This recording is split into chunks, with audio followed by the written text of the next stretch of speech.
baseball is dead. Rest in peace. It's a Wednesday. It's the final Wednesday of the regular season. Doesn't feel like it, but it kind of does. I mean, the fact that last night I was locked into that Braves-Mets game like it was a playoff game, even though it was a very anticlimactic showdown between the two teams, you were locked in like it was like a playoff game because essentially it was. I have something to admit, Okay. and I don't know that I want to admit it. I'm ready for it.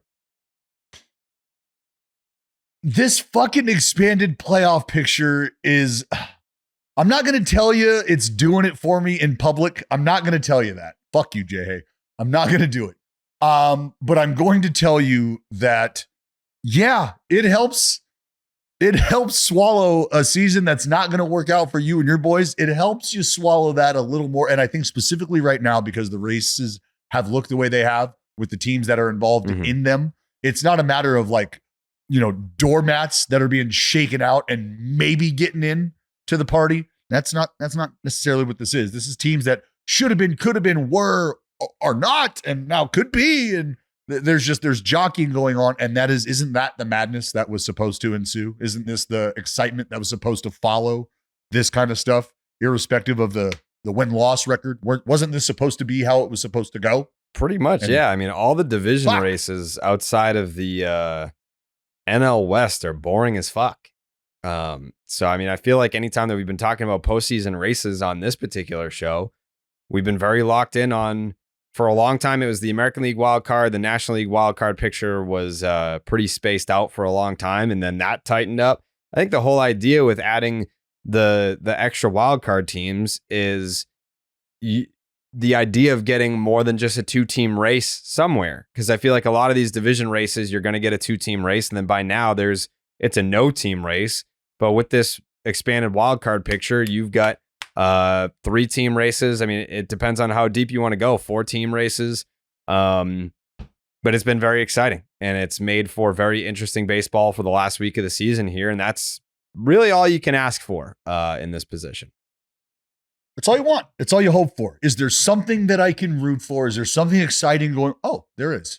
There is. Unfortunately, if it's not your team, hang with them. We got just 48 hours left of this thing. And then we get to focus in on what the postseason looks like and the fact that it's been shaping up the way it has. I mean, just had the O's squeak in. Like there's some excitement here because there's the teams that you thought could do damage. And I think there's some teams where you're like, hey, you know what? These folks get in. Shit could be dangerous. Could be dangerous. Jay Hay, Dallas's thought triggered something for you?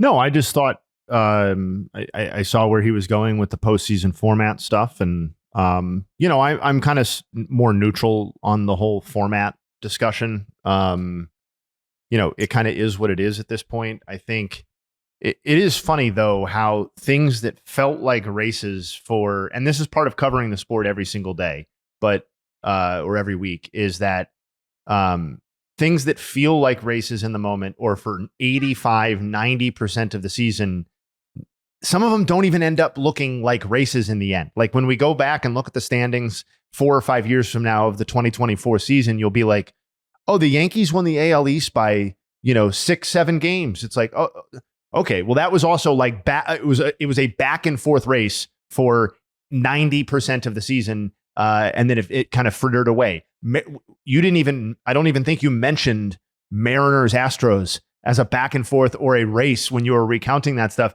That was one of our most talked about subjects 2 months ago, right? And 3 months ago, and that's not even a conversation piece at this point. It's not good or bad. It's just kind of, it is interesting, the ebb and flow of the season and how things you get caught up in sometimes don't end up looking that way at all in the end, good or bad.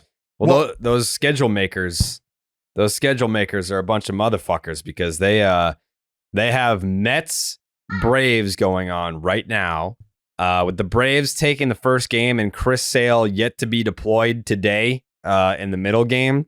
And the Braves right now are a half game back of the D-backs, who have lost 3 straight. So that's tightening up there. The Braves might actually find their way back into the playoffs. And the Mets hold a 1-game lead over the Braves and a half-game lead over the D-backs. So Every other team in the National League has been officially eliminated from playoff contention. In the American League, not to skip over the Mets Braves stuff, we're going to get into that a little bit more. But in the American League, the Rays and Red Sox, not dead. The Rays probably will die within the next 24 hours or so. But the Red Sox have won 4 straight and had a big comeback victory late over the Blue Jays, Jake. We're not dead. Steve had the scenario yesterday where it was like the Red Sox have to go 5-0.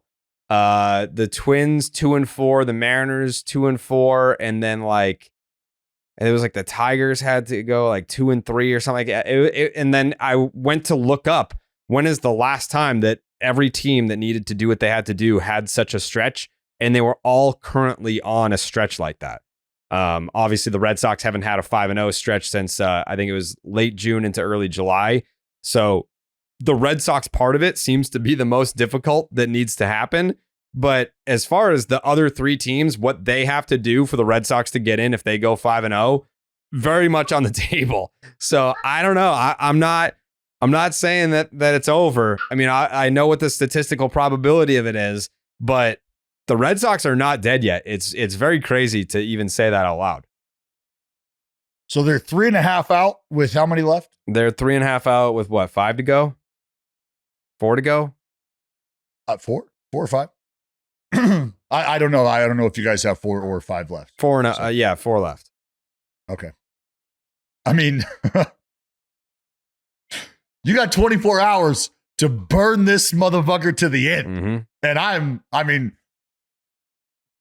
shots for everybody. Let's get it going. This is exactly what I was talking about. The fact that you have this even in my head, this minute, whether you call it delusion, whether you call it a chance, it's delusion. But that's the beautiful part about this, isn't it? If we can take the hat off that says, to hell with widening this pool, to hell with the financial aspect, the business and blah, blah, blah, the playoff picture. This is exactly what you're after right here. I want you and Jake staring into the camera / sea of abyss, knowing there's nothing staring back at you on the other side, but hoping there is. The fact that you hope there is what I'm here for. And I'm not telling you that you're crazy for doing it. I love that. I love that as of right now, the Red Sox fan base could have gone through the season the way it did and still look at this moment right here and go, not yet. Not yet. Not dead yet. Jake, how you feel right now? I mean, as far as I'm concerned, I think we're already in. I think the Royals going 1-4 is easy. Sox are obviously going 4-0. Let's just win every game and see what happens. See, I don't know how healthy that is, but again, I love that mindset is even on the board. Mm-hmm. I love that that's even on the board. I just want to win tonight and make it interesting for that last series against Tampa, because Tampa is going to play you hard. They always do. They're technically still alive too, but just give me the illusion till the end. It's not gonna hurt that bad, when it's like, oh, the Red Sox are eliminated from the postseason. It's like, well, yeah, we didn't expect to get in, but the fact that there's 4 games to go and they're not eliminated, and there's the math could math. It's not like the Red Sox have to go 5-0 and everyone else has to go 0-5. It's like some combination of 3-2, 2-4 for some of these teams. The Twins lost last night. The Astros beat the Mariners. So it's chipping away, staying alive. And this time of year always reminds me of one of the most epic cult classic movies ever made, Basketball, where they're going over the playoff formula. And the winner of the East Lake South Central North is going to have to play Chicago, but in a round robin, blah, blah, blah, blah, blah. This is the fucking madness, man. Mm-hmm. I love it. And we're in it. We're in it right now. And there's no better time to download the Underdog Fantasy app than right now. Underdog Fantasy is the easiest place to play fantasy sports. Playing their pick'em game is as simple as selecting higher or lower on player stats, strikeouts, total bases, home runs, and so much more. You can make entries of all baseball or mix and match across your other favorite sports. You can win up to 100 times your money, and it's a ton of fun. I already put out my picks this morning. Took a big fat L last night. Wasn't pumped about it. Went 0 for 3. Felt pretty good. Felt pretty good about my picks. But Jordan Walker higher on 1.5 total bases. Andrew Benintendi higher on half a total base. I think he's just going to get a knock. And then Taylor Ward 1.5 total bases. Those are my picks for today on the Underdog Fantasy app. Make sure you sign up with the promo code Jared. That's Jared to get up to $1,000 in bonus cash and a special pick on Underdog. That is Underdog Fantasy, promo code Jared. Yeah, so watching last night's Mets Braves game, I had Joe's voice in my head the whole time. You know, how quiet, like he never panics. He never I never feel like his back is actually against the wall, even in situations where it's like we've lost Acuna, we've had all these injuries. Ronaldo Lopez, Ozzy Albies was down for 8 weeks that he missed. He's back. But you watch the Braves, just they are the perfect example of a team, much like the Astros this year when they started off like ass, that has been there and done that. They understand it's 162. You got to play all 162, and then you see where you're at by the end of that. Things can look pretty bleak at times, but you just got to power through and see what happens on the other side of that. And here we are. They are a half game out after beating the Mets last night in pretty easy fashion. You know, I think it was the second shortest start of the year for Luis Severino. It was the Michael Harris show. He was a triple shy of the cycle, had a sick catch to rob a base hit in center field. Ozuna went deep. It was a pretty clean, easy victory for the Braves, who coming into this series, we talked about it on Monday. They pretty much have to sweep, right? Like they've got to sweep. Who, the Mets? No, the Braves. Yes. One down. Sail today. So I also heard Joey's voice in the watching of and consuming of that game.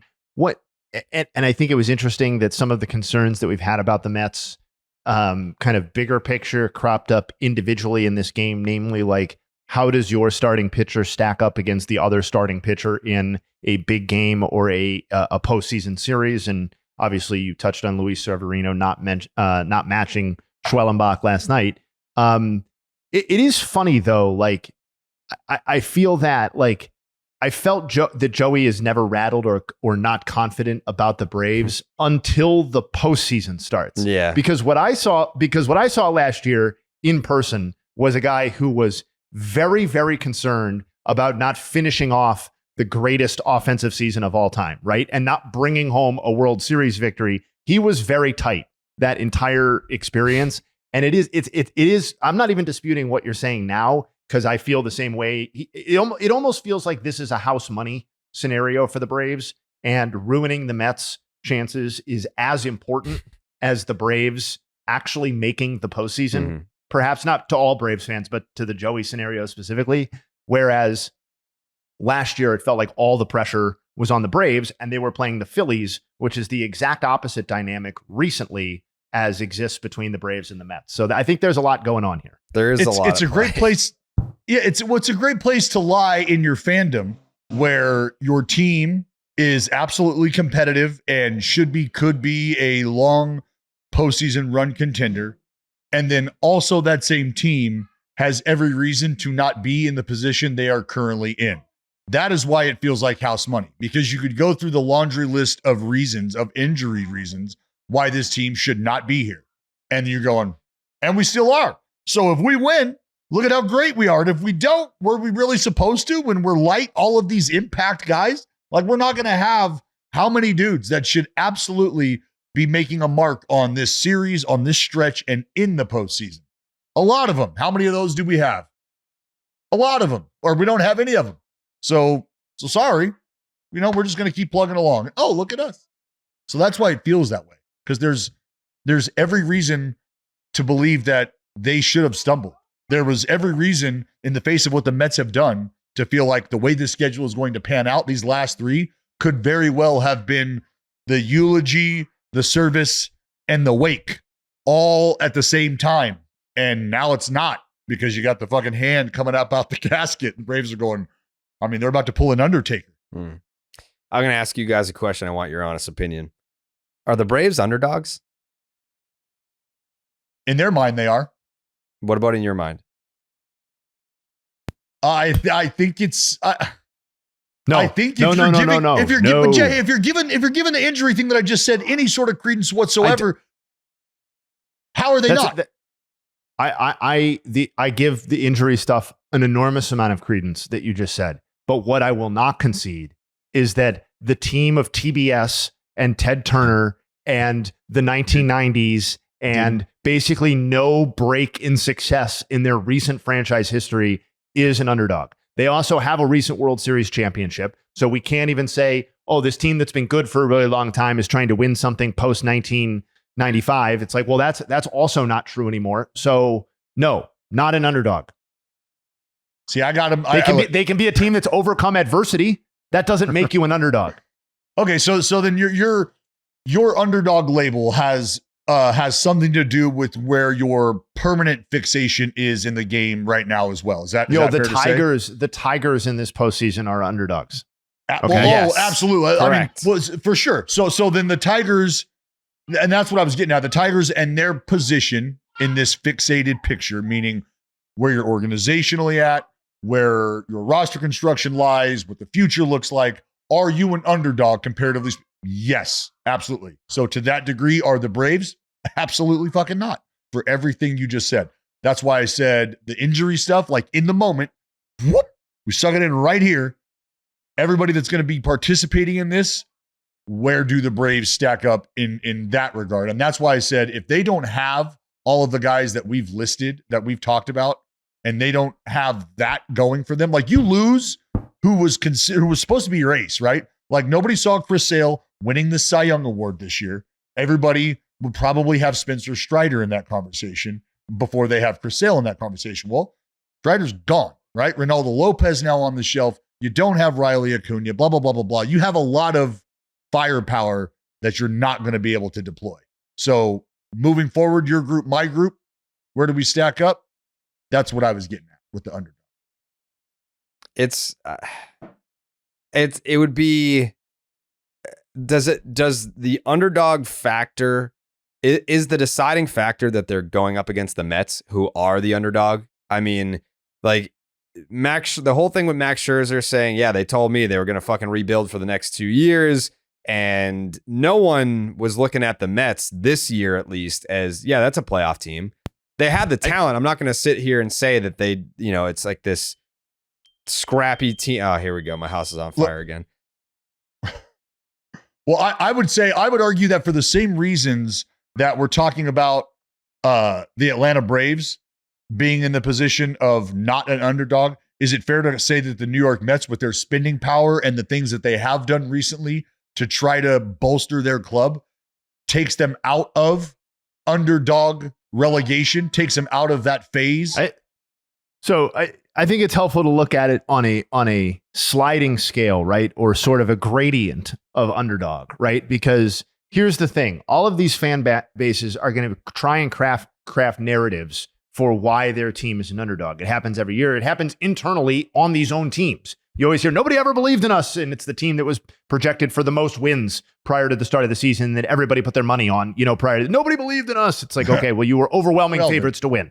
Your payroll is $1,000 million. I think well, that's why it was okay. If the Braves were jousting with the Padres over that last spot, then it's like, okay, then yeah, I think the Braves would kind of be the underdog in that situation because of the injury factor. Like the Padres absolutely went for it. I'm not saying the Braves didn't absolutely go for it too, but I think payroll wise and the magnitude of the stars on the Mets, I mean, yeah, on the Braves, like, yeah, it would kind of make the Braves a little bit of an underdog team. But I don't think the Braves are even underdogs, like relative to the Padres. Like the Padres, if you're a Padres fan listening to this, you're sitting there thinking, whoa.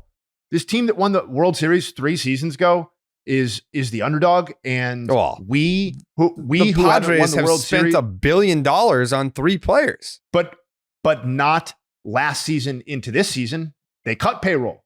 They moved Juan Soto because they were moving on from a different era. But then they added Dylan Cease via trade. I don't think the Padres have never won dick. Yeah. They've never won, Dick. They just traded away their best player entering the season. And no one expected them to be a World Series contender this season. That cannot be said about the Braves. Everyone expected the Braves to be a World Series contender. This is my point. It's like, short of like the Yankees and the Dodgers and the Astros, I think too. But even them, you're like, oh, we came back from 10 down. Underdog story. It's like, well, wait a second. This is your 4th straight division title, and you've made what? How many? 7. 14 straight ALCSs. This will be 8. That's a hard underdog sell too. It's like, I don't know. Some of it's a fan base thing, but to me, I don't find the Braves overcoming their injuries particularly compelling. I just don't. I think there are a lot better stories this season.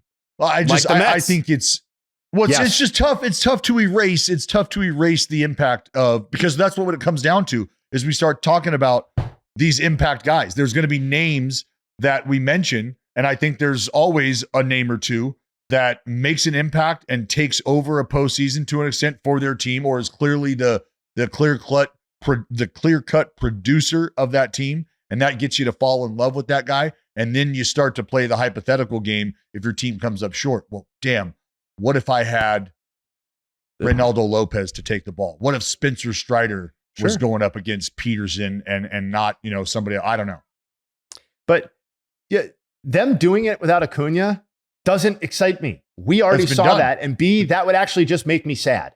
If Acuna, who's obviously their best player, just missed the 2 World Series. It was like, well, yeah, man, you're our best player, but like you just weren't around for the most important shit. So like deal with that on your legacy however you want. Like that wouldn't make me feel good. I wouldn't like seeing the Braves I'm sure their fans would be conflicted about it too. Well, that's what I've kind of like been asking Joey about and wearing Joey out about is Dallas recording today inside of a Chuck E. Cheese. Yeah. Is what are we like? Where are we with the fact that our most impactful player has not participated in our most impactful moments? That's depressing, but at the end of the day, it's like cry your tears into a fucking second World Series trophy. If that's I don't know. I don't think anyone feels bad for the Braves. I mean, I think I feel bad for Acuna. Yeah, that's just an aside. Like, yeah, no, I'm not.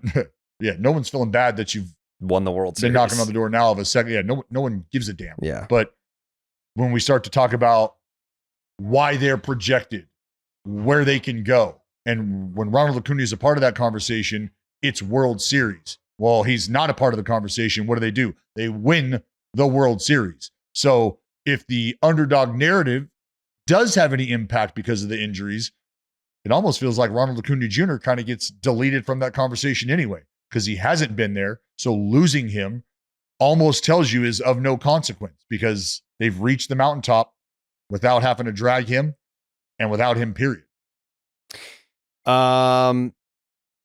Not that we haven't done this all year, but Tarek Skubal, slicing and dicing, 7 scoreless against the Rays.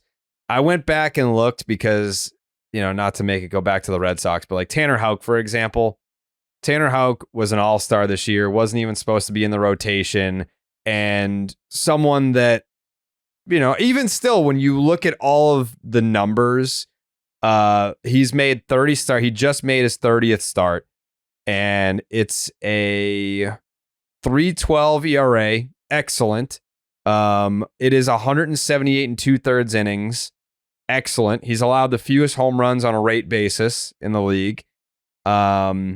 But you look at the innings, 178 and 2/3 innings. Last year was his career high at 106.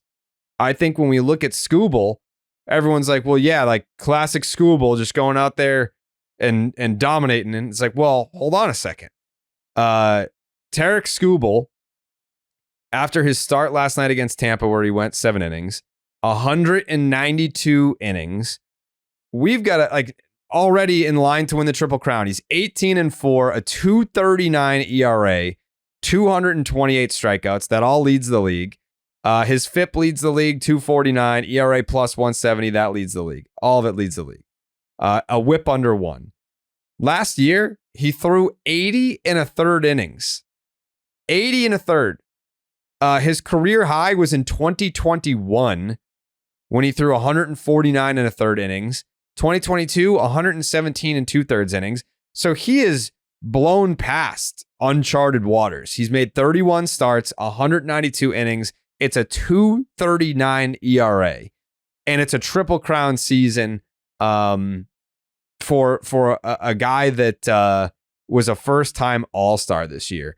And I guess what I'm trying to say is, obviously, a Triple Crown season is very impressive. It's even more impressive to me knowing that he's not this routine, I'm making 30 starts a year guy. He hasn't been that yet. This is his first time being that. And this is what that looks like on the other side. I don't know. It's just very impressive to me. And also some of these other guys, because there's plenty of guys throughout the league that are in their first, call it full season, first 30 start season. You can talk about however many innings it is that when it finally adds up, but how strong Skubal is finishing the year. His basically since the start of August, he had one stinker at the beginning of August 2nd. He gave up 5 earned to the Royals. But in every start since then, it's a sub-2. Like, we're talking about 8 or 9 starts to finish his season with a sub-2. Who are you talking about, Skubal? Yes. Yeah. Well, remember, Skubal's dealt with injury. And so that is why the body of work looks the way it does, where, I mean, there was a season where he had, 32 starts or something like that early, the one you're talking about, where the 149 innings, 21 innings. And then it was 22 that he got hurt, right? Yep. And so now you're talking about a guy who was right there in terms of starts. He was right there in workload. We're trending in the right direction. We're heading there. This is an ace. We got to run him out there 30, 33 times. The amount of innings in each one of those starts is something we can't control. And maybe that's something we'll do, to the tune of, how many innings did he have that year, Jared? 140, 150? 149 and change. There you go. And then he's injured the next year. So you have to kind of reel that in, reassess, reevaluate, and you almost have to start that whole process over again, where we were building him up into ace-like form. We had a setback. So now we have to start back over again, and it's not build him back up into ace form, and now we don't pay attention to the innings in these 30-plus starts. We just let him run. Can't necessarily do that.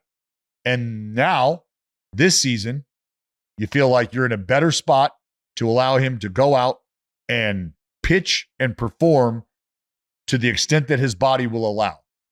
And that has happened, and you have seen absolute dominance from Tarik Skubal.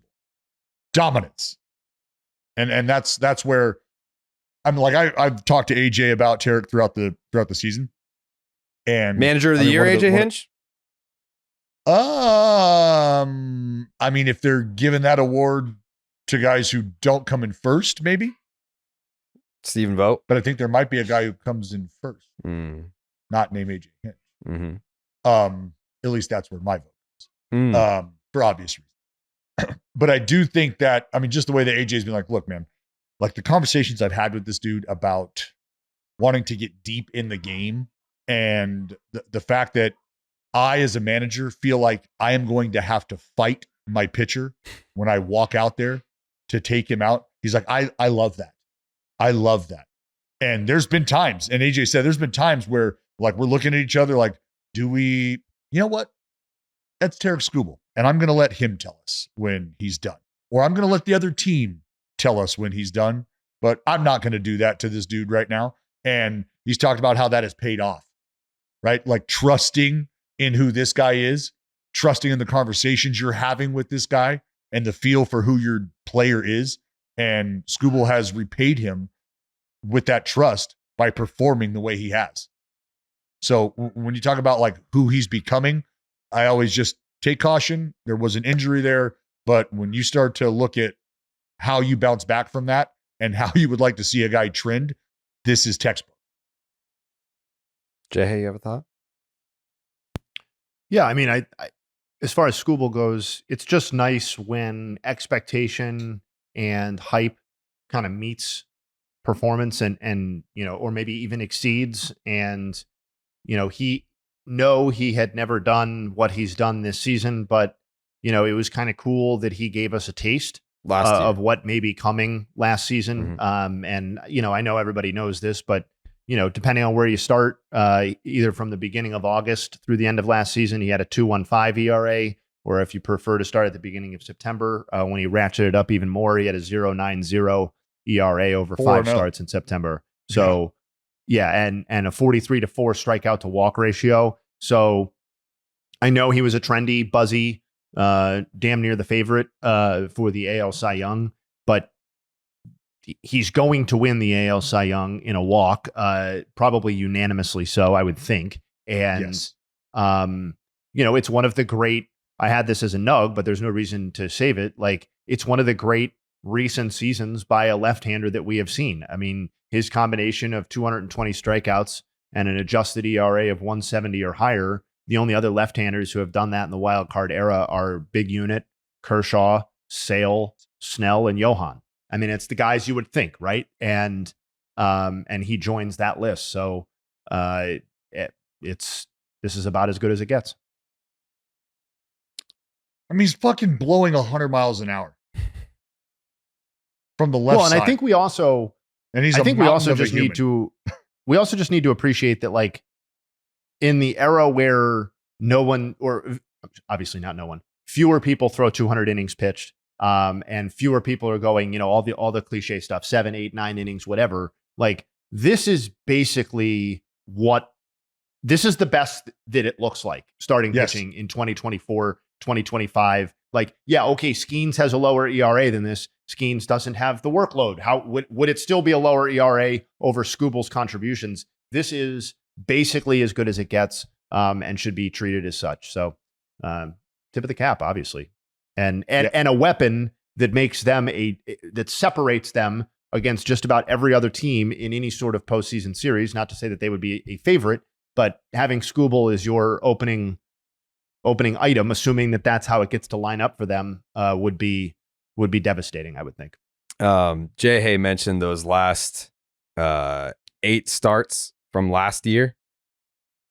So if you were to tack that on to this year, that's 39 starts running consecutively for Skubal.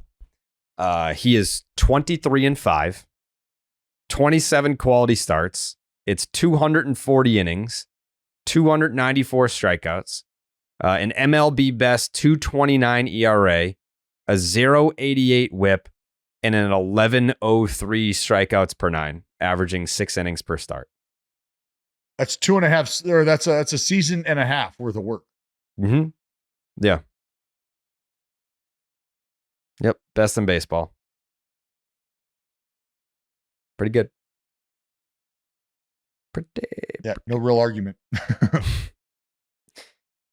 Yeah, it would be hard to argue otherwise at that point. I would argue that your hair looks good, Dallas. Thank you. It's something that I focused on, and it's been a team. It's been a collaborative effort, really. Mm-hmm.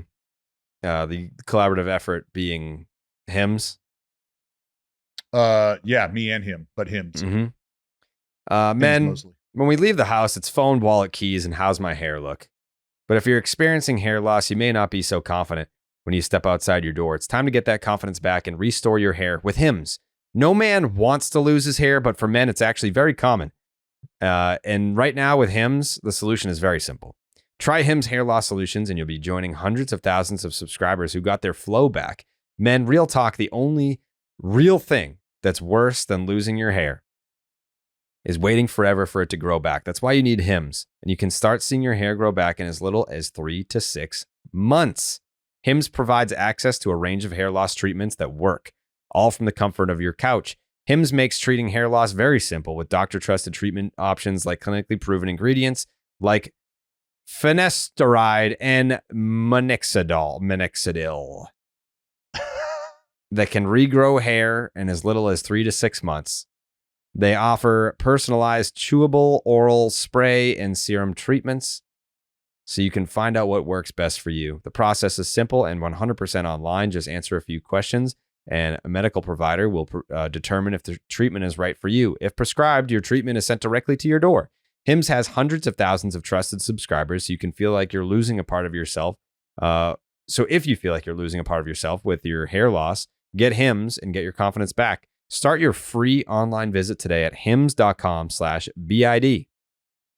That is HIMS.com/BID for your personalized hair loss treatment options. hims.com/BID. Results vary based on studies of topical and oral minoxidil. Prescription products require an online consultation with healthcare provider who will determine if a prescription is appropriate. Restrictions apply. See website for full details and safety information. God bless minoxidil. It is, some people are calling it the miracle drug. So some people are calling it minoxidil. But, you know. Teach their own, Dallas. Tomato, minoxidil, minoxidil. Details. Yep. Details. You should probably wipe that fucking smile off your face, Dallas, because your Pittsburgh Pirates are a bunch of pieces of shit. That seems real strong for no reason. Rowdy Tellez signed a 1-year, $3.2 million contract with your Pittsburgh Pirates. And in it, he had performance bonuses based on plate appearances, $200,000 each for 425, 475, 575, and 525 and 575 plate appearances. So 425 plate appearances was the first tier of performance-based bonuses that he could get, each at $200,000. With 4 games remaining in the season, the Pittsburgh Pirates DFA'd Rowdy Tellez, who was 4 plate appearances shy of reaching that first bonus. What do you have to say for yourself? I mean, I don't swing the bats anymore. Mhm. Not that I did. When I did, I just bunted. Mhm. You know what to say? Tough? Yeah, say it. You know what to say. Say it. Say it. Say it. I'm not going to say it. Say it. You'll never hear those words from me, J.A. You'll never. Just another great chapter. I don't In care the how tattered the storied port side history is. of the Pittsburgh Pirates. Ben Cherington was asked Doesn't about matter. whether this factored in and whether future free agents would ever look at this as a reason not to come to Pittsburgh. And he said, no, it's not a factor. We're aware of it. It's not something that influenced here. Yeah, no shit. You know why it doesn't matter? Because nobody's ever coming here anyway. Nobody wants to go to Pittsburgh. Nobody's ever coming to Pittsburgh. No one's ever being paid enough to come to Pittsburgh. They are so cheap. It's honestly almost unbelievable. And the fact that he would stare the media in the face and be like, this is the normal course of business, is insulting to everybody who was there and everybody who's listening to this podcast who knows that that's total and utter bullshit. The only thing left to say, we all know it, right? No. Lower it, baby. Credit to Ben Cherington, J.A. for answering the tough questions. You when are nobody beyond else- shameless. Shameless. You can't even do it anymore. You're like gurgling at the bottom of the sea. You're like... But you know what that means? That I have breath in my lungs and I have not given up. Hard to gurgle if you're not fighting. All right? That's what I've heard. So What's that stupid submarine that exploded that was like built with a video game console? The Titan? Yeah. This is the Titan. The Pittsburgh Pirates are the Titan. They should go by the Pittsburgh Titans. They should be sponsored by the company that created that fantastic machine. What a disgrace. What a bunch of losers, man. When is Paul Skeens not on that team? Has that countdown started yet? Trade rumors swirling? Wow. All Poor I can Rowdy say, Tellez. all I can say is all of our fans who are excited and favor the front offices, they're applauding today. Those fans, they are cheering. Everybody whose favorite baseball event is a transaction that saves ownership, $15,000 or whatever, is they're very excited today. That portion of the fan base is rearing. They're ready to go. Yep. But seriously, like just for a moment, can we picture what like a group of 6 dudes who absolutely love the business side of the game and they don't really care about the players per se. They know who the players are, but it's strictly because of their value and how they fit in the business world of baseball.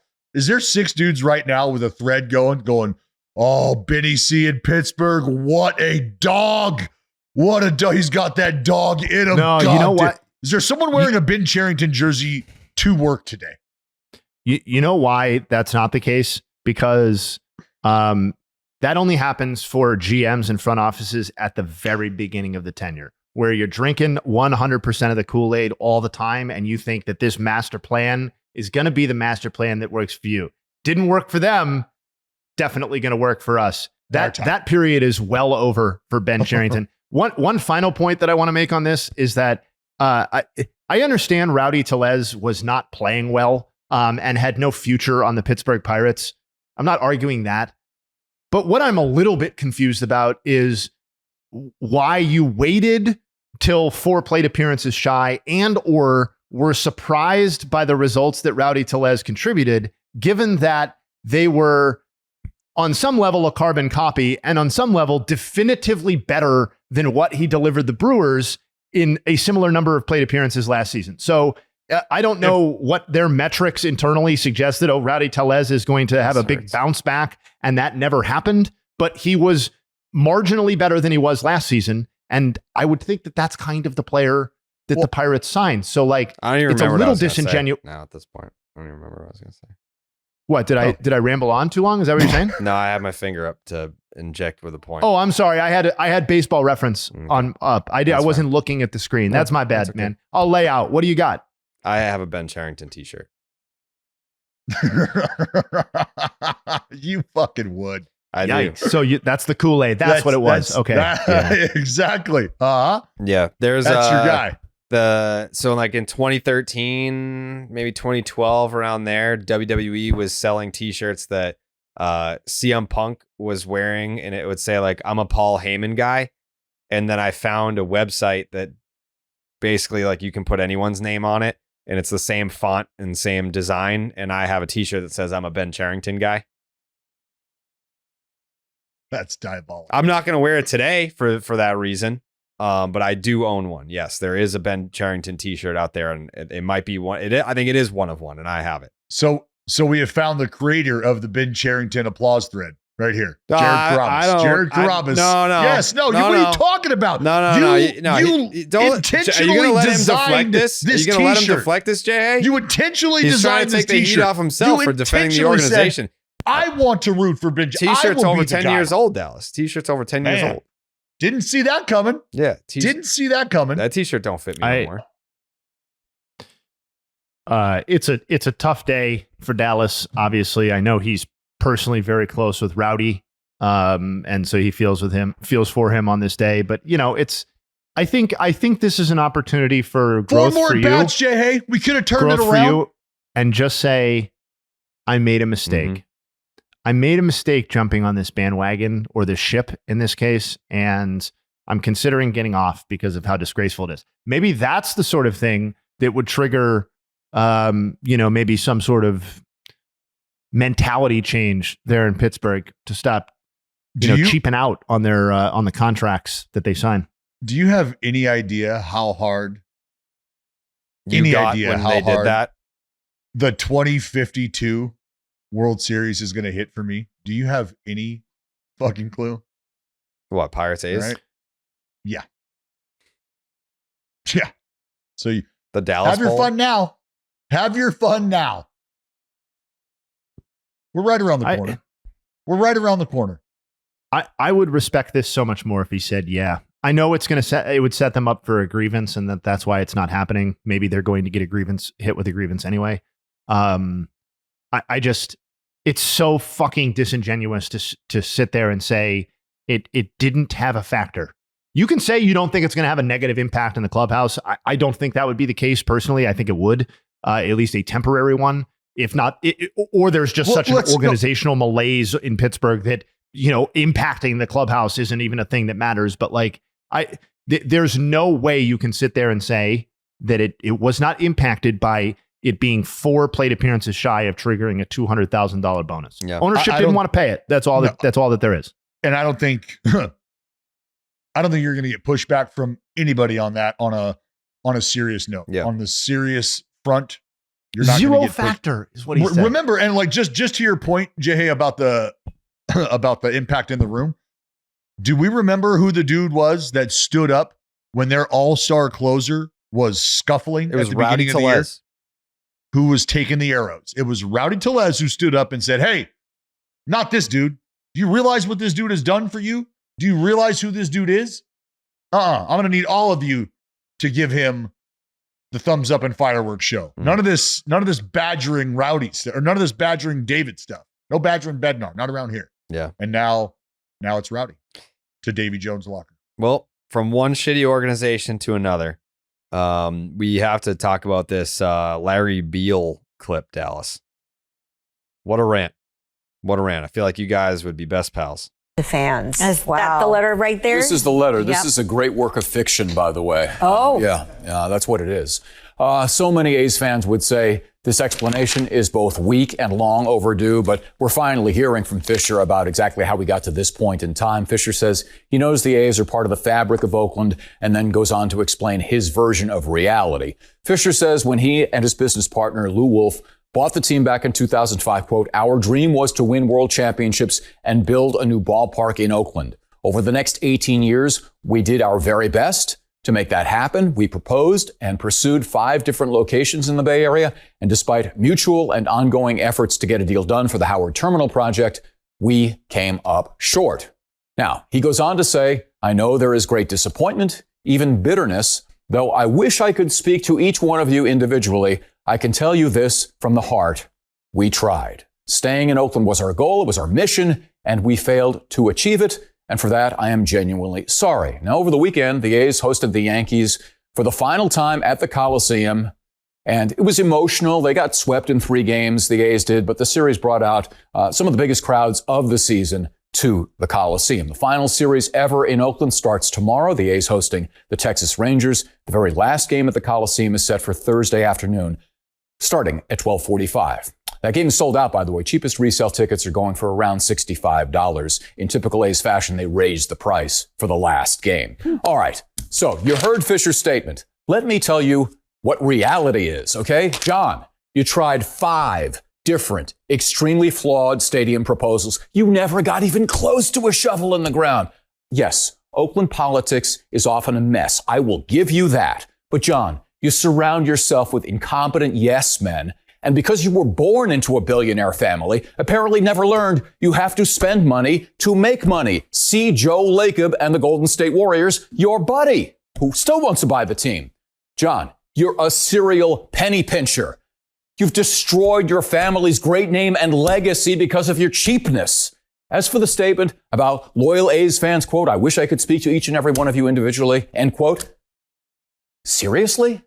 John, we've been trying to interview you for years, but you always choose to remain invisible unless you're begging politicians for public funding. And then you're out in front in Las Vegas. Okay. So let me just deal with this. Wow. For all A's fans, I can't do this enough. But here's the thing. There's one glimmer of hope. They're going to supposedly play 3 years in Sacramento. Right. If other owners and the Players Association had any spine at all, they would say, no, we're not doing that. Mm-hmm. We have yet to see a real financing plan for the A's stadium in Las Vegas. Right. We're still waiting. Vegas is still waiting. They don't have one. Yes, 18 years they've tried, and they've screwed it up every time. I don't know that that's going to change. I would love to see another massive failure by this ownership group, and then maybe Major League Baseball would force a sale to somebody locally. And there's a bunch of groups. Don't listen to anybody that says there's no fan base or there's no money in Oakland. That's total nonsense. I can go call 3 billionaires right now that would buy the team, okay? So... yeah, that's who I hang with. I wish I had a microphone for you so you could drop it right here. I was going to say, you can take the rest of the show. Yeah. We only have about 53 minutes. I can continue. Good for Larry. Good for Larry. What a flex. I can call 3 billionaires right now that want to buy the team. That's And he's not lying. Larry Beil on ABC 7. Shout out to the Last Dive Bar guys for cutting the clip. Dallas, what was your reaction when you first saw that? Because I'm assuming you've already heard that. I'm sure that wasn't your first time hearing that. And also a second question, because now I'm a little confused. Is there an outside shot that all of this falls through and the A's still stay in Oakland eventually? Yep. Okay. All right. I guess we'll cross that bridge when we get there, but I was completely unaware that, like, I mean, so can you walk me through that? Because I'm sure that there are people listening that also don't understand how that could be a thing. The A's are going to go to Sacramento next year, but then there's a chance that MLB forces John Fisher to sell, and then they would just go back to Oakland. But wouldn't they need a new ballpark? Like, if the A's were to play in Oakland again, would they go back to the Coliseum, or would they need a new ballpark to do that? They wouldn't need a new ballpark to do that because the Coliseum is under new ownership. And if a new managing partner decided to do business with a new ownership group of that Coliseum, I'd be willing to bet that some sort of financial agreement could be reached where the new controlling group of the Coliseum would be compensated to their delight. And there would also be moves made to try to bolster the experience in that ballpark while the team is there. Because if we're having this conversation, Jared, then we're probably having a conversation about this team staying in the Bay Area and either building at that site specifically or another site that may have already been examined and talked about.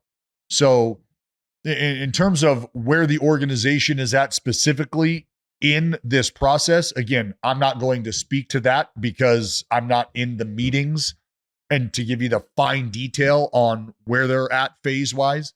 But this is why you hear so many people who have talked about this and so many people like myself who have lived this. Because right now, the answer that I've been given for 2 years is no longer the cliche answer when you outline it like this, is it? The whole idea of talk to me when there's a shovel in the ground. That's not tongue-in-cheek. That's not being a smartass. That's not deflecting. That's somebody who's gone through this to the amount where I am numb to it.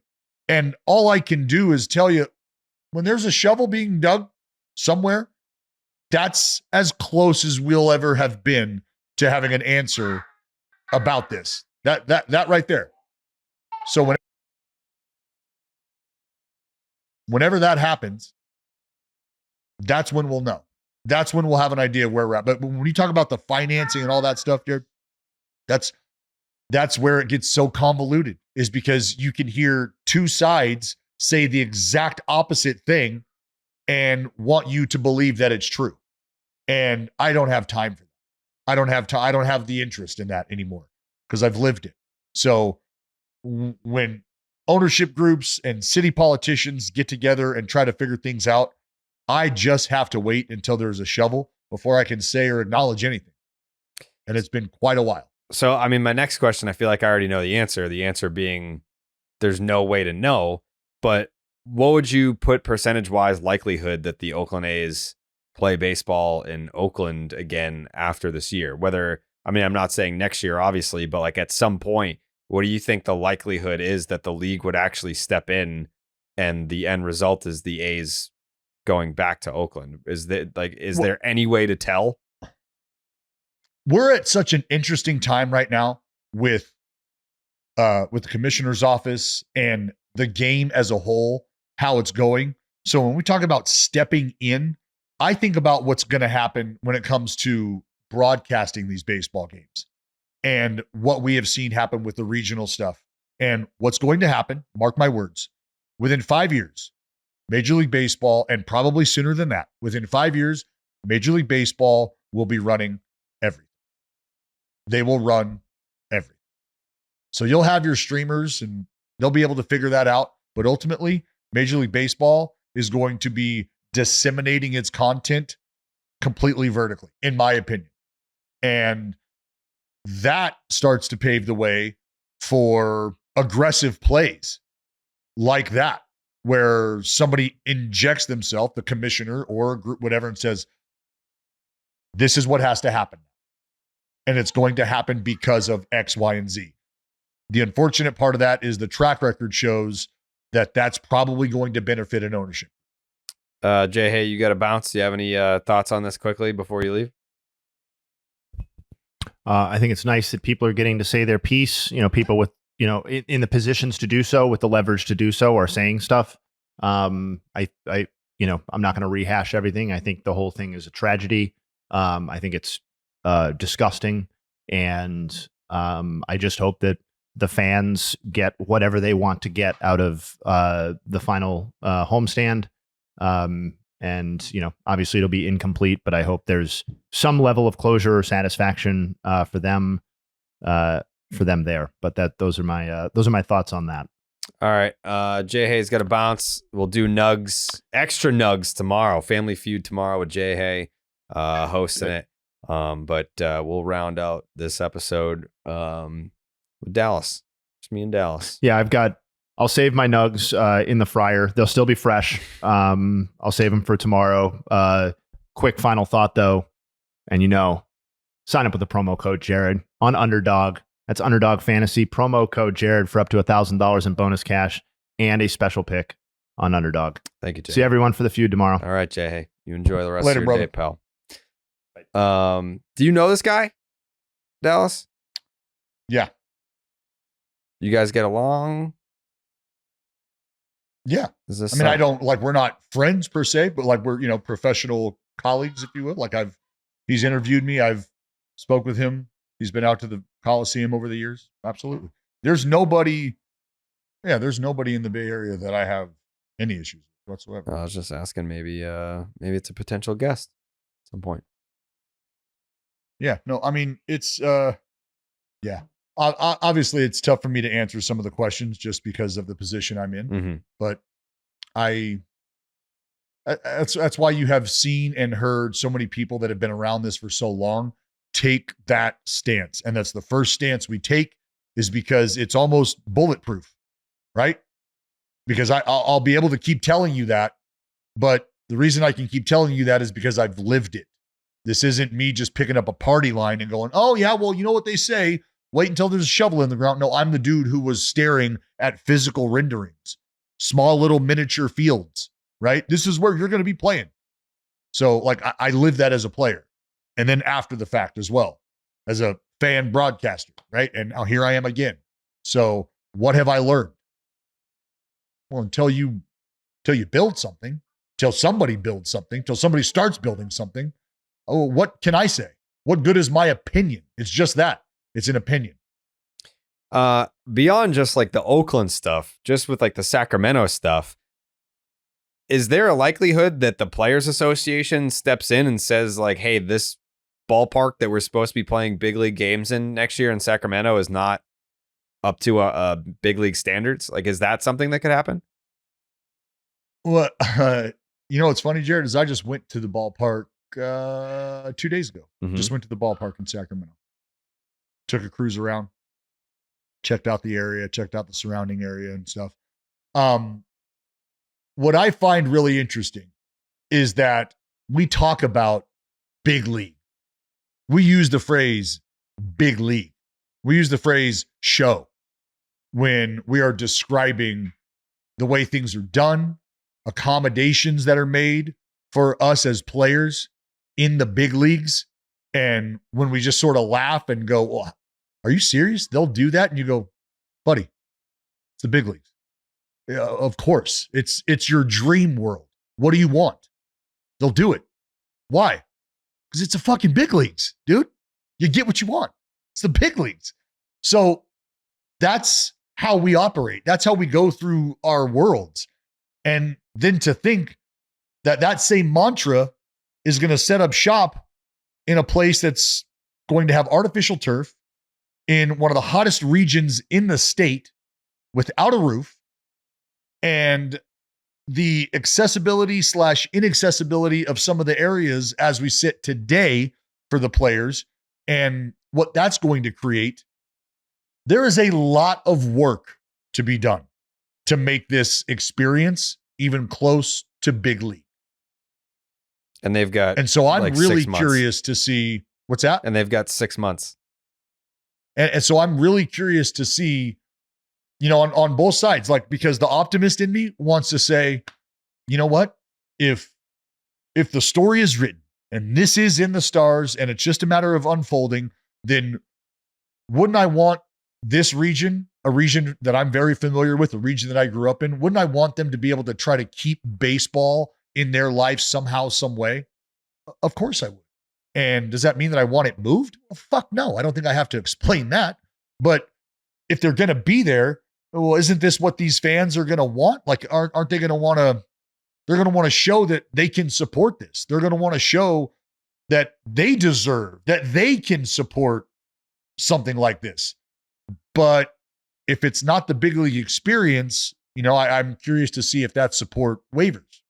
I'm just curious what the crowds look like, because I feel like Oakland A's fans are not going to support the team in Sacramento, and Sacramento baseball fans are not going to feel like it's their team. First of all, they're not even calling them the Sacramento A's. They're just the A's. They're the A's in Sacramento, but don't belong to Oakland. And all the discussion is about Vegas. So they're like, okay, so the A's are here, but they're not the Oakland A's and they're not the Sacramento A's. So they're not ours. And the people who feel like they belong to, they're not going to support them either. So who exactly is coming to these games? Just families looking for a family fun time? I think much like has been projected in Las Vegas, or was projected in Las Vegas with the Raiders, you can't ignore that a large portion of your commerce is coming from fans, individuals who are not endemic to your area. They are not from your area. So you're banking on these people coming from out of town. So in the point of Sacramento, Jared, and this is what's really nice about growing up in the 3 most diverse cities in our state, and that's no exaggeration. I'm from Stockton. I lived and worked and went to school in Sacramento. I've lived and worked in Oakland, California. Those are the 3 most diverse cities in our state. So when you think about the location of Sacramento and where they're at, you have a huge sprawl north of Sacramento of suburbs, much like you do in the East Bay area, where folks from all over filter into one area for their sports, either Giants or the A's, if we're talking baseball. So in Sacramento, all of those folks who have been tasked with driving through the valley into the Bay Area, taking a back road up north into the Bay Area, they've either had Oakland as a destination or San Francisco. And San Francisco's out of the question sometimes because that's another 30-minute drive on top of the bridge. Don't want to deal with that. So we'll go to Oakland. Well, now those people don't have to drive an hour and 20 minutes to Oakland. Now they have to drive 30 to 45 minutes to Sacramento. And the idea is this is no longer a ballpark with 35, 40,000 seats with just 2,000 to 5,000 people in it. It's a ballpark with 12,000 seats and very likely 10 to 12,000 people in those seats. Why? For all of the reasons that have been mentioned, is you're going to have big league teams rolling through this place. And so what is that experience like? And that's what I think you have to remember is for all the fans in all these different places who might not have got to go to the Giants games or the A's games with the regularity that they would have liked to, are now going to have an opportunity to maybe do that. But the exchange is there's not a third deck to this place. There's no upper deck. The fan experience is going to be very different. And that's what the individuals who, as far as like game day production staff, in-house production staff, that's going to be their challenge, right? Is how do we put enough perfume on this thing to make it smell like a big leaguer? In 6 months' time, I really don't know how they're going to be able to do that. God bless them for trying. Good luck. Do you see this triple play last night, Dallas? For the San Diego Dads to clinch the division? I did not. Or not the division, playoff berth. Hold on. The wild card. Rojas on the ground to third. Machado touches third, fires to second. Out at first. Oh my goodness! It's a triple play. It ends the ball game. The San Diego Padres have clinched their spot in the postseason after a magical 2024 campaign. Will this finally be the year for the faithful? Great call by Dom, I mean, as always, but a triple play to clinch a playoff berth. That's like, you want a walk-off homer to win it or the triple play to win it? I think people are going to go with a walk-off homer. I get it. I respect it. But think about this scenario where a triple play, because what was the final score? 4-2. 4-2? Mhm. So you got to have a couple guys on. And if a couple guys on in a 4-2 ball game, well, It's got that means the guy at walk-off the feel plate- to it. Yeah. I mean, the guy at the plate can win this motherfucker. Mm-hmm. So instead of wearing that arrow, you're actually the one firing that game-winning arrow to the tune of a 5-4-3. That is bananas. That's unbelievable. That is one team can smell victory. They can taste victory. They got it on their lips. And this other team is going, we got to make a couple pitches here. This is a bit of a spot. 2 on, nobody out. This does not look good. No. And then you throw one pitch and you punch your ticket to the fucking postseason. I think, obviously we're going to do our playoff predictions and everything. What are you doing right now? My heart. What are you doing right now? My heart, Dallas. Are you about to get sucked back in right now? No. I'm saying like my heart has been telling me for about a couple weeks now that the World Series is going to be Padres Astros. I don't know where.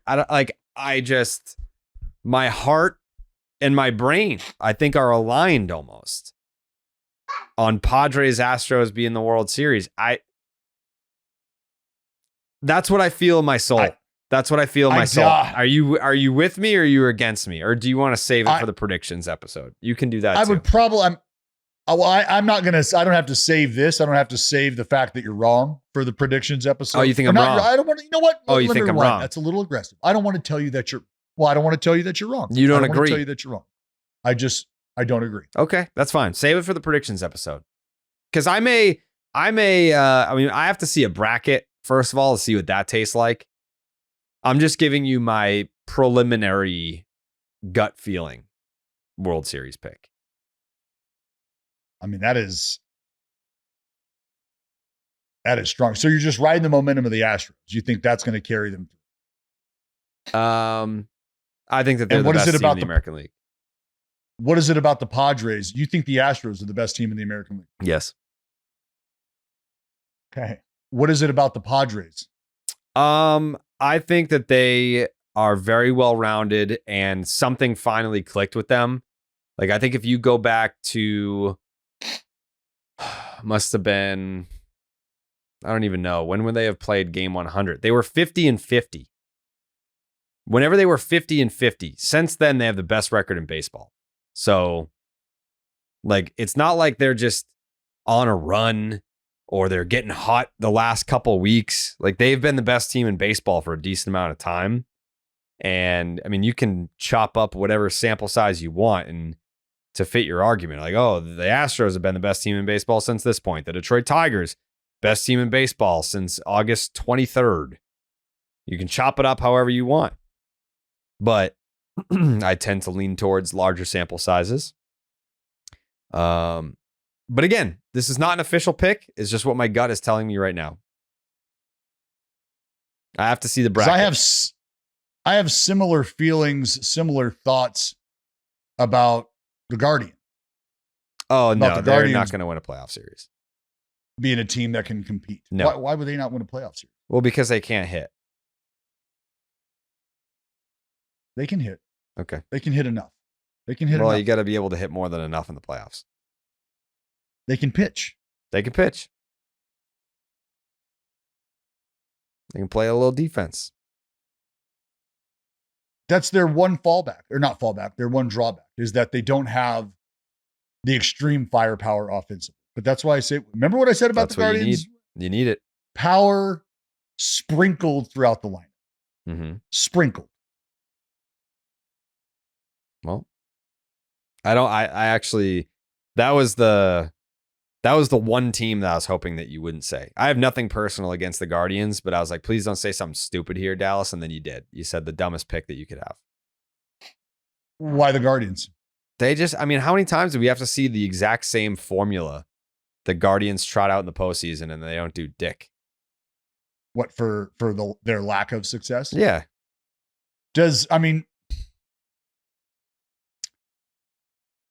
I don't know. I feel like what Stephen Vogt and the boys have going is sustainable.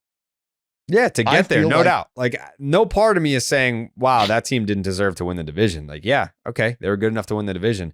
But how is this team any different from the other teams that kind of peter out in October? It's just, it's the same formula. I mean, again, I'm just trying to throw a little hope the way of the Guardians. Because do I think they have the overall horsepower to compete and get deep into the postseason? No. Probably not. You know who does? Probably not. Houston Astros. People are just, it's not that the people are just bored of the Astros. That's what it is.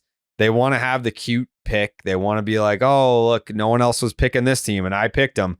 It's okay to go chalk there. I mean, the Astros are the best team in the American League, I think. And at no point have they ever been like, man, we ran out of gas. 7 straight years in the ALCS. We're exhausted. Like, no, like they just keep going. They're the Terminator. No.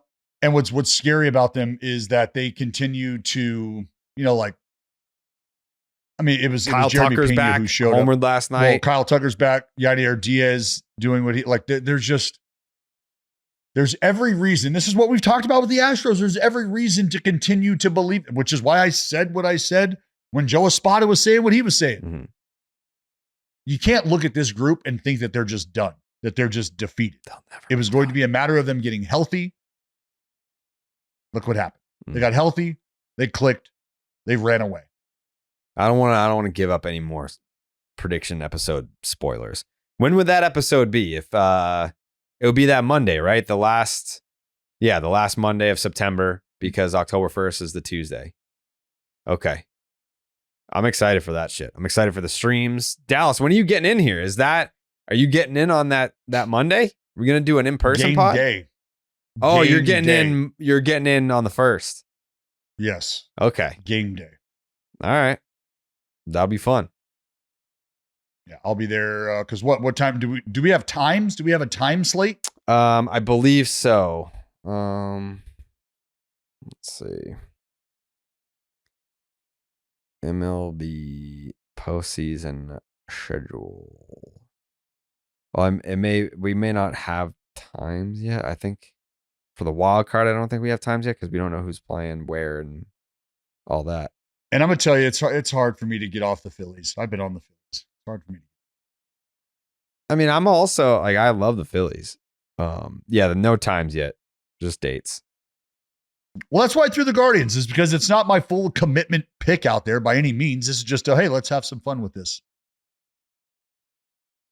Because wouldn't it be crazy? It'd be absolute bananas if shit worked out the way it is right now, and it was Detroit and Houston, and Detroit knocks off Houston on the way to Cleveland. That could happen. I mean, it happened to them. The year that 14 year, that year that the Tigers were stacked and then they just got snuffed out by the O's, right? Oh, yeah. Mm-hmm. Shit happens in the playoffs, Dallas. I'm not married to any pick yet. I really gotta see that bracket once it's set. But if you want to go to these games, Game Time is the app for you. Game Time has a new feature called Game Time Picks that makes getting tickets to your favorite live events even easier. Game Time Picks filters out the fluff to show you only incredible deals on great seats. So you don't have to waste time searching through thousands of tickets. It's going to be like a kid in a candy store. But you can only pick out one candy. That's what's going to happen to us when we were like, oh, which playoff series do you want to go to? Don't know yet. I need to feel it. I need to taste it. I need to see it. but we're going to be using the Game Time app wherever we do go. Curation makes it easier to save money on sports, concerts, comedy, theater, and more. If you toggle the all-in pricing, this feature will show you the total upfront with no surprise fees at checkout. You can get a panoramic view from your seat in the app before you buy your tickets. The lowest price guarantee or Game Time will credit you 110% of the difference. And your purchase is covered with the most flexible customer service policy in the ticketing industry today. Take the guesswork out of buying tickets with Game Time. Download the Game Time app, create an account, use the promo code BID for $20 off your first purchase. Terms apply. Again, create an account, use the promo code BID for $20 off. Download the Game Time app today. Dallas, what time is it? Game time. It's game time. It is game time. If you had any choice, you wouldn't pick Cleveland, would you? Out of all the teams that are going to get in, what home playoff atmosphere do you most want to partake in? Ooh, man. I mean, the Philly home atmosphere would be phenomenal. It's a great time. I gotta believe Baltimore. Baltimore. Are we talking? I don't think that there's any denying that. I don't know. Like the Mets, I want to feel like the Mets would have. I mean, they would, but it almost like I don't want that nervous energy. You know what I mean? Like that hateful, anxious, negative. Like it's 0-0 in the fourth, and they're like, yeah, but you know what's coming. You know how this goes. Like I don't want that. I want pure excitement, pure joy. And if the 7 line and Grimace can offer me that, then I think it's probably the Mets. The Mets is where I want to go. Jake, where do you want to go? I don't know. I feel like Fenway will be buzzing in October. That's a great pick. Yeah, I like that pick too. Are they playing? Well, they got the hockey games for opening weekend. Well, see, Dallas, the Red Sox are not eliminated from postseason contention. I know that you can't relate, but the Red Sox are still in it. Yeah. Well, I mean, it's not wrong. Like they're still in it. No, for sure, 100% have not been mathematically eliminated. Still have a chance. I mean, there's 4 games based left. On numbers, right? I mean, 4 games, large enough sample size. 4 at bats, maybe not so much for Rowdy Tellez, according to the Pirates, but 4 games. Yeah. 4 games left and not being eliminated is pretty good.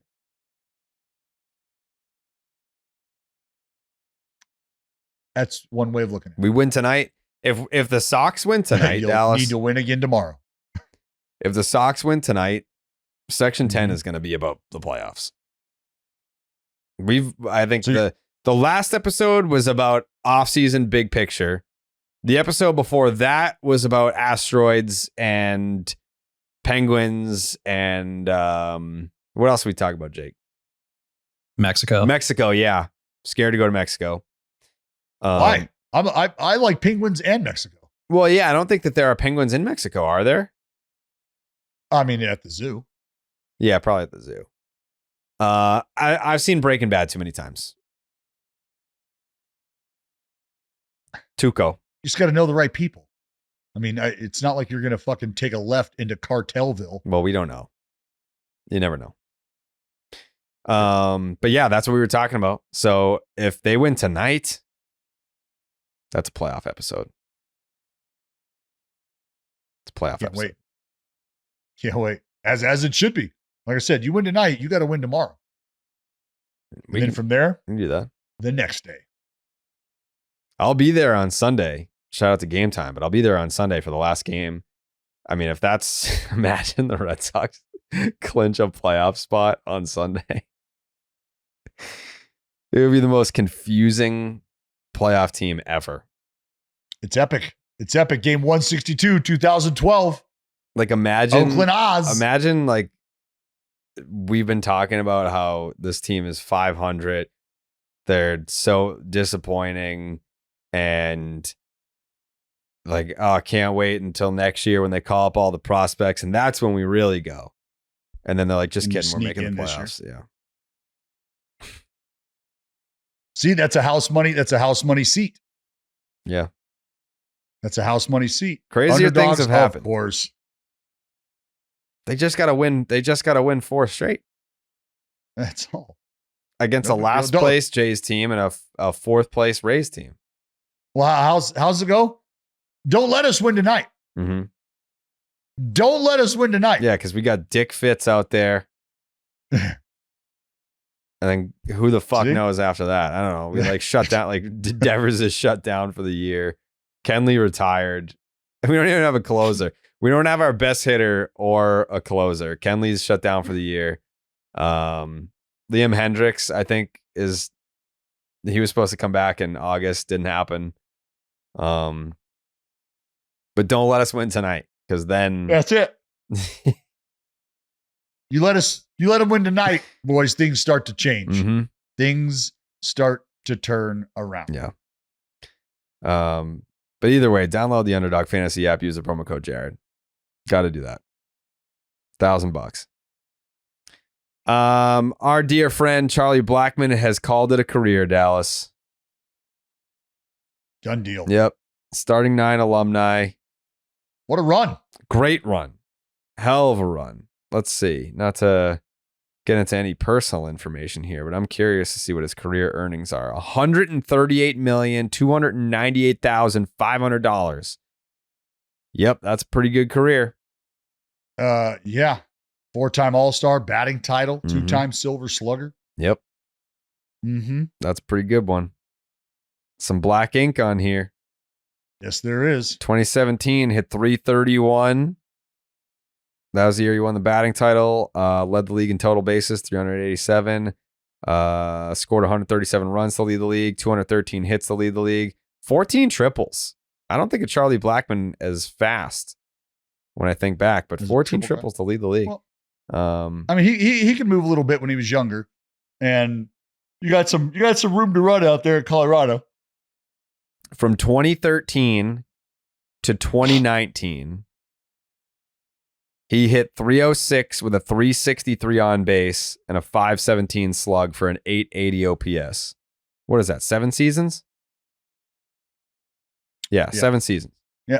Now he was a guy where, and correct me if I'm wrong, if I remember, the home road splits. Merchant? Are you going to call him a merchant? You're going to call him a Coors Not gonna Field call him a merchant? merchant per se. You called him a Coors Field merchant is what you just said. A lot of success at home.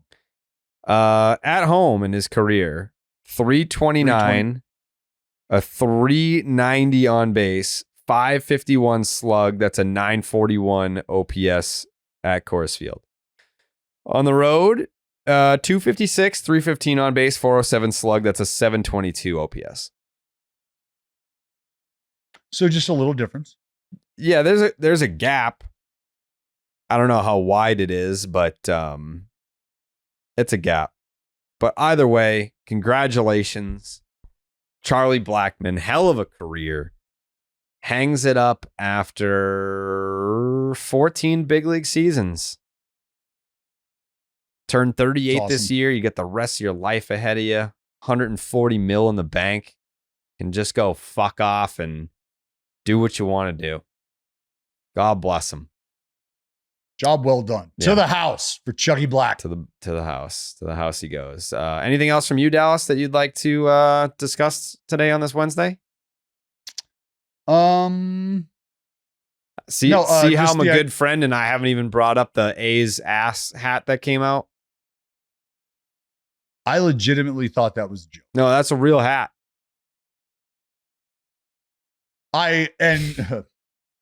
There's a guy, this is intentional. There's no way this is unintentional. Like the base, even if you just glance at it and go, does that hat say? Hat says ass, Dallas. So who would ever put that together and then confidently send that off to quality control? Like, our job is done here, huh? This is nailed it. So I don't from what I think you understand, did.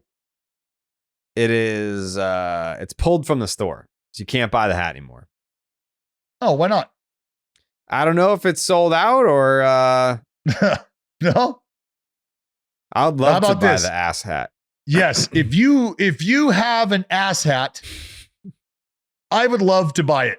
I would love to wear your ass hat.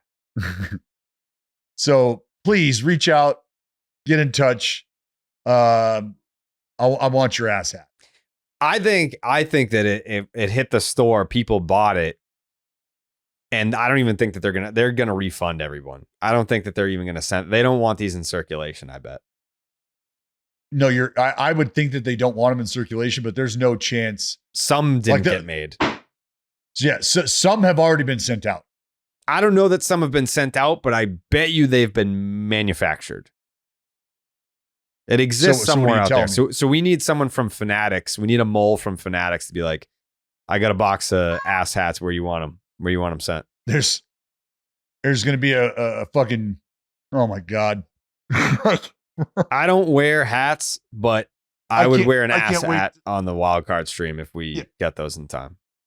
We're going to see pictures 15 years from now, just fucking random people on the street wearing an ass hat, some random foreign country. Like, where did this come from? Be like, yo, you got that ass hat drop? Damn, they only made 1,000 of those. Same people who are wearing the Buffalo Bills Super Bowl champion t-shirts from the 90s. You know what I used to have? I used to have a pennant, Red Sox World Series champs 1986. Well, that doesn't add up. Yeah, they printed those pennants. They got into circulation. It was a collector's item, and then I was just like, I don't want. Like once we actually started winning them, then I was like, I don't want this one. This is weird. Yeah, just signed a poster for somebody who has had their poster Perfect game from the perfect game. He was like, I've had this in this tube for like 11 years, dude. Finally. He's like, and I've taken such good care of it. He's like, I'm so meticulous about my stuff like this. And he's saying this, and I'm looking at our scorekeeper, our stats guy, and he's saying all this, and I'm going, because him and I have laughed and joked about the correct spelling. And so he's looking at me and he's telling me, he's like, it's going to flip. He's going to flip. And he pulls it out. And I'm like, hey, you see this? And he's like, oh no. Oh no. Like he wanted it redone. He wanted I was just like, oh, I'm so sorry, man. I'm so sorry. But I have one at home with the correct spelling. You do? I do. I mean, you've been saying for 5 years now that you were going to send me the Perked game poster and never did. Are you sure? 100% sure. Oh. This was like 2 addresses ago. I was like, yeah, I want a signed fucking. Well, actually, you have to sign your photo on the Wall of Fame if we can get to it. There's a bunch of shit in the way over there right now. All the stuff from the 3rd floor is now in the media room, but I want everyone to sign their pictures on the Wall of Fame. So you'll probably end up being the first auto on the Wall of Fame. Yeah. Well, you know what? And maybe I'll bring a poster with me too. Yeah, bring a poster. I got a spot for it and everything. What are the dimensions? You fucking serious? I don't know. Poster size. No, that's not all posters are created equal. Oh, well, your average poster size. So No. 40 by 30. That's too big. What is it? Yeah. I don't know. That's not it. 40 by 30 is pretty big. No, it's like 20 by 17 or something. I don't know. We'll figure it out. We'll figure it out. Go ahead. I didn't have a thought. Oh. Clayton Kershaw holding pattern matters. Is this anything that does anything for you? Does it change the outlook? Does it change the potential of this club? No, because I think I would also be nervous as a Dodger fan giving him meaningful innings in the postseason now. So if this is where we're at with Clayton Kershaw, you've just said that Clayton Kershaw is washed? I didn't say he's washed, but like, I don't know that, like, if I'm a Dodger fan, for the rest of his career, if he continues to play, I am not factoring in Clayton Kershaw for anything. It's like, if he can take the ball, great. But it's almost like, I mean, I don't even. It's not even like the Red Sox and Chris Sale the last few years. It's just you have to build the roster and move forward as if though he's not going to be a part of it, so that you're not completely caught with your pants down if he can't take the ball. It's irresponsible to build your roster assuming that he's going to be able to contribute. I think, and I don't know, I mean, because he's on a 1-year deal, right? Yep. So if this isn't the end for Clayton Kershaw, let's say this is not, and he wants to continue to pitch, could we see a scenario where Clayton Kershaw, it's just sort of understood, as long as I'm healthy and I can make starts in the regular season, I'm going to do so for as long as I can. And then when we start getting into the postseason, well, I'm probably not going to be there. I'm probably not going to be a contributor. Mm-hmm. But is there a world where Clayton Kershaw is just a regular season contributor, and that's sort of understood based on how well he might be able to perform in that role and the Dodgers' willingness to allow that to be a thing? Yeah, I think that makes the most sense. If everyone's on the same page, it would be Kershaw that you'd have to convince of that, not the Dodgers, I would imagine. Well, I don't even know if it's a matter of convincing him of that. Maybe it's something that he's acknowledged and says, I want to pitch. I would love to pitch in the postseason. Whether I can do that or not, I think we've probably come to a determination that my role is not going to be in high leverage innings, in high leverage scenarios like that. So if he's okay with that, then I think that's something that could play out. I just don't know that if you're a guy like Clayton Kershaw with the dirt under his spikes that he has, that you take a back seat on the game's biggest stage where you knowingly, because then you almost feel like, so what am I, the fucking caddy? Like I'm here to carry your bag to the tee box, but you don't even want to hear my suggestion on the club. You just want me to carry this. So what am I really doing here? I'm conflicted because if he wants to do that, it would be great to see him do that. But he's got like GOAT status. So it's almost like, is that taking a step back? Well, it's like, I'm conflicted because part of me wants to just have him say, all right, like if I can't do it the way that I've been doing it, then thanks for everything. I'm out. But there's also just a level of like, that's pretty badass where a guy like that who has, I mean, he could retire right now and be in the Hall of Fame, first ballot, and he just wants to give you whatever he has. If that's 12 starts next year, those 12 starts, I mean, you need that guy. Like, it's no one has a rotation of 5 guys that's going to be healthy, making 30 starts the whole year. You need that guy that pops up and gives you 12 starts when guys go down, and clearly they've got guys that will go down, like Yamamoto. We don't know what that's going to look like. Tyler Glasnow has never been a 200 inning guy or anything close to it. Like, so the role, we already know next year the role will have value. It's, do you want that role? Yeah. Well, it's not even a matter of wanting the role. Is this a role you're willing to fulfill? Because you can have that role. You can be that dude. And yeah, I think it's a matter of, because it's very different. It's not Roger Clemens signing with the Astros and saying, sorry, I'm only pitching home games. I'm not going on the road. I'm not doing any of this. That's different.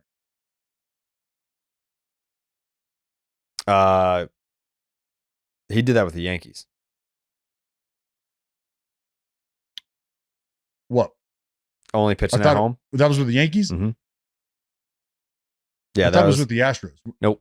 That was no. When he was with the Astros, he was pitching fucking 225 innings and winning the Cy Young or finishing in second. And then with the Yankees in 2007, that's when he came back to only pitch at home because he's made a big mistake not choosing the Red Sox. It came down to the Red Sox and the Yankees, and he chose to sign with the Yankees for some reason. But he could have put a bow on his legacy, returned to the Red Sox, and won a World Series with them in 2007. Misfire by the Rocket. Yep. But I mean, Kershaw's made more starts the last few years than you may have realized. 2021, 22 starts. 2022, 22 starts. Last year, 24 starts. This year, just 7. But okay, how many of those starts in each of those years was 5 innings or more? Like is there at least 5 starts in each one of those where there's like a 3 inning, a 4 inning, a 3 inning? You know what I mean? Maybe, but I mean it's 22 starts, 121 and 2/3, 22 starts, 126 and a third, 24 starts, 131 and 2/3. So the quick math would tell you that he's averaging the same amount of innings per start in those 3 years. Mm-hmm. Yeah. Like I would venture to guess, I could actually pull that up if we actually care about the innings per start, but no, it was probably just, like 5 1/3. Yeah, that's what I just said, 5 2/3. Yeah, I was just wondering, is this a matter of, is a third or a quarter of these starts where he's bouncing back and just coming, you know what I mean? 3 innings, 45 pitches or whatever it may be. Like, were those the types of starts that were also a part of this? Could have been. But no. Could have been. Yeah, now I'm curious. On the average of each start? Yeah, I'm going to say my guess is 5 1/3. Mine was 5 2/3. Clayton Kershaw. You are correct, I believe, Dallas. 5 2/3. Yep. And he was 14th in baseball in ERA over that span. Pretty good. Mm-hmm. That sounds like a pretty good contingency plan to have a first ballot inner circle Hall of Famer as your innings eater. Yeah, with almost a 10 strikeouts per 9. But he'll be 37 next year. The start of that sample, it was age 33 through 35 seasons. So I don't know how relevant that will be in his age 37 season, especially coming off of just pitching 30 innings this year, but he'll be fresh.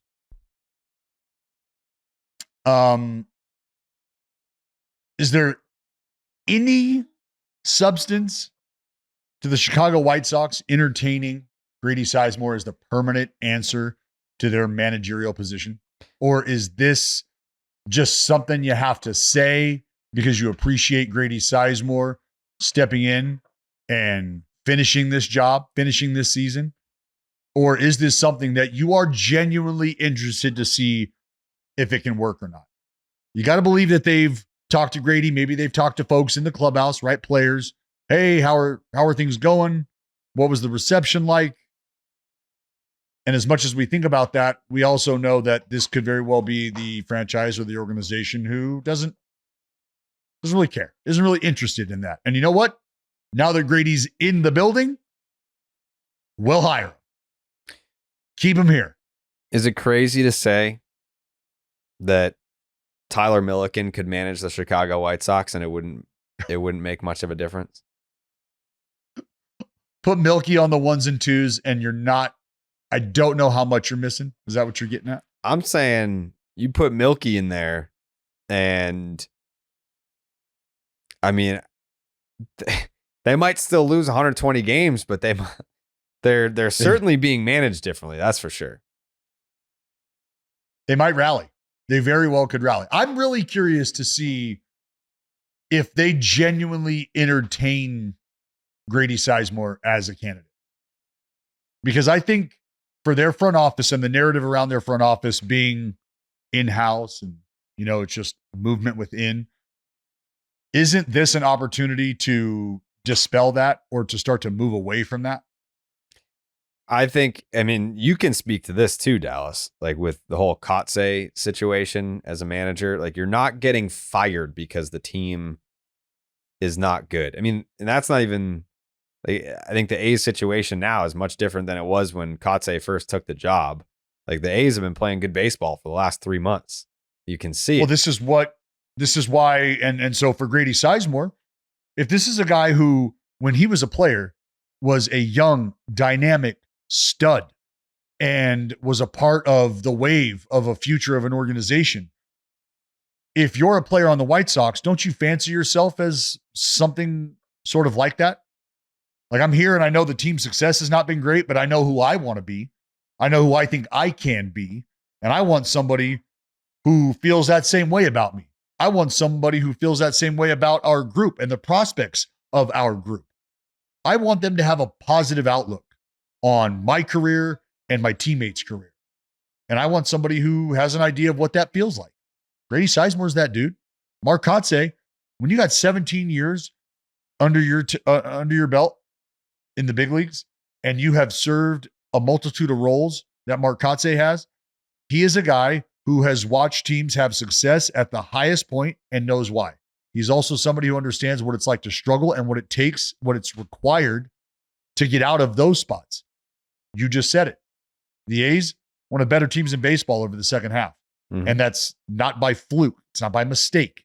It's because you have to ask yourself to do certain things each and every day. And it has to come from a place of leadership that knows how important that is, that knows how important the attention to detail and the diligence is to a team who is ready to grow.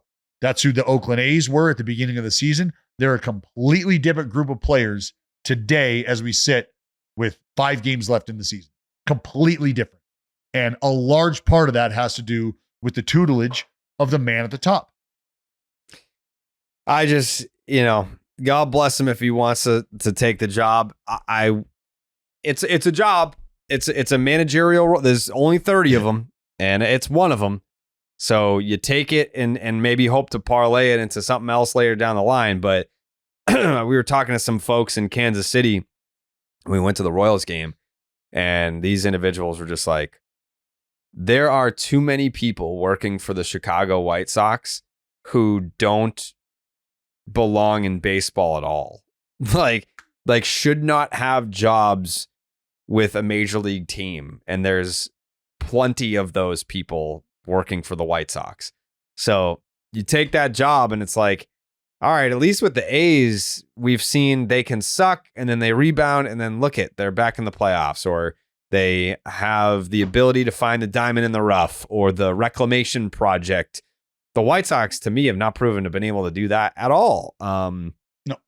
So you take the job and you can say all the right things. I think one of the things that stands out to me is that, a week or two into the job, you had Grady Sizemore getting tossed from games and arguing balls and strikes on behalf of his guys. It's like, all right, yeah. You guys are going to be the most losing team in baseball history, but here you are out there showing some fire, arguing balls and strikes. And I'm sure that the players, they appreciate that.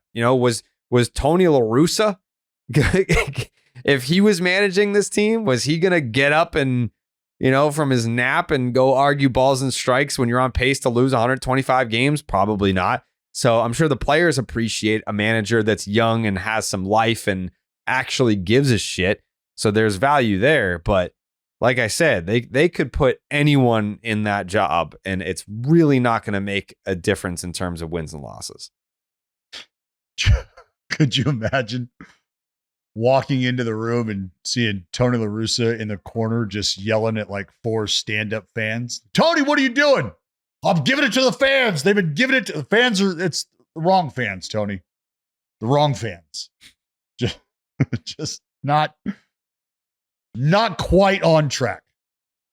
Yeah. But I could never. Look, the White Sox are guilty of being as dedicated and as committed to their old group as anybody could be. And sometimes it's just a tough task to remove a seat from the table. Yep. But I don't hate Grady for it. It's a seat. It's a job. There's only 30 of them. And if it happens to be his, then congrats. You're a big league manager. That's cool. Look, you got to get your foot in the door somewhere, man. Yeah. Job's a job. Straight up. Any final thoughts today, Dallas? Nope, not really. Not really. Season's winding down. Yeah, just kind of touching back on the point that I made at the beginning of the podcast, the trust tree moment. As much as I don't appreciate the financial impact of what the new playoff format has done for the game or could potentially do for the game, I think the excitement and the conversations surrounding the potentiality of the postseason picture unfolding as late as it is, that's exciting, and there's no denying.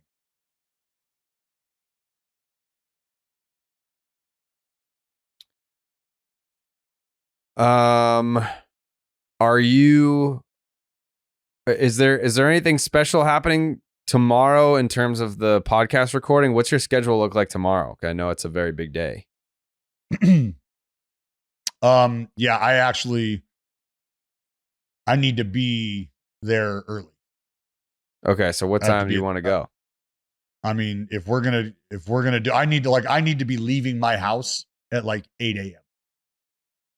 All right, yeah, we'll figure it out. We'll take this offline. We'll figure it out. I just figured we would plant the seed now because I know tomorrow's a big day. We got Mike Eamond out in Oakland to document the last day at the Coliseum from Dallas's perspective, and it's going to be cinema. I'm very much looking forward to that video. It's going to be great. Jake's takes? Just don't let us win tonight, Jared. Don't let us win tonight. Sox still alive. Postseason baseball coming back to Boston for the first time since 2021. Don't say we didn't warn you. Don't let the Sox win tonight. Because if we win tonight, then we got to win Friday, Saturday, and Sunday too. But don't let us win this first one. Could happen. We'll see you there. Family Feud tomorrow. See you there. We out.